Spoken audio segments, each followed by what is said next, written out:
بسم الله الرحمن الرحيم تبارك الذي بيده الملك وهو على كل شيء قدير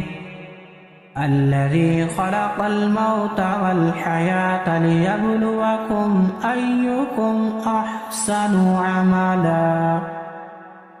وهو العزيز الغفور الذي خلق 7 سماوات طباقا ما ترى في خلق الرحمن من تفاوت فارجع البصر هل ترى من فطور ثم ارجع البصر كرتين ينقلب إليك البصر خاسئا وهو حسير ولقد زينا السماء الدنيا بمصابيح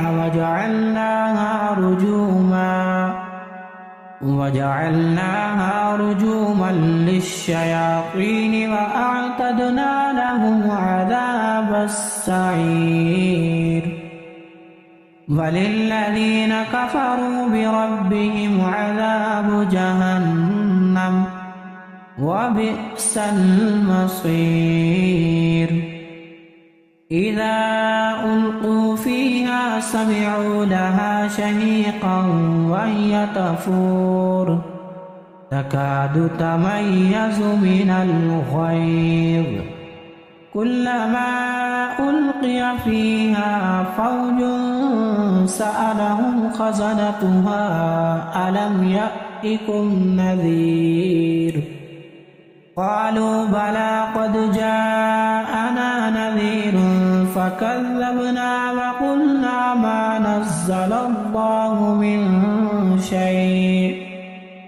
إن أنتم إلا في ضلال كبير وقالوا لو كنا نسمع أو نعقل ما كنا في أصحاب السعير فاعترفوا بذنبهم فسحقا لأصحاب السعير إن الذين يخشون ربهم بالغيب لهم مغفرة وأجر كبير وأسروا قولكم أو اجهروا به إنه عليم بذات الصدور ألا يعلم من خلق وهو اللطيف الخبير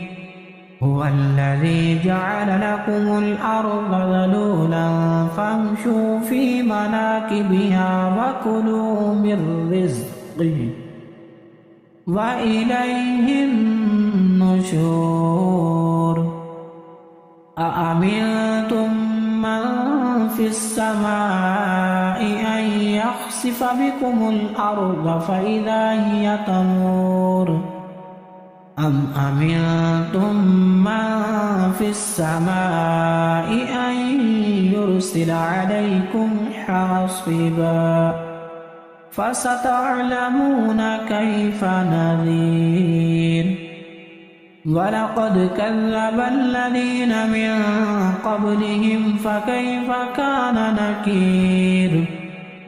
أولم يروا إلى الطير فوقهم صافات ويقبضن ما يمسكهن إلا الرحمن إنه بكل شيء بصير أمن هذا الذي هو جند لكم ينصركم من دون الرحمن إن الكافرون إلا في غرور أمن هذا الذي يرزقكم إن أمسك رزقه بل لجوا في عتو ونفور أفمن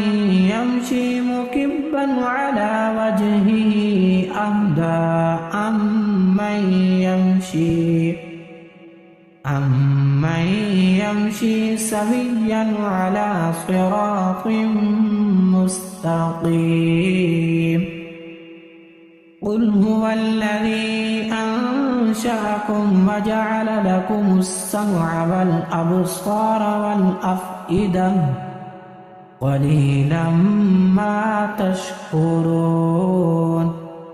قل هو الذي ذرأكم في الأرض وإليه تحشرون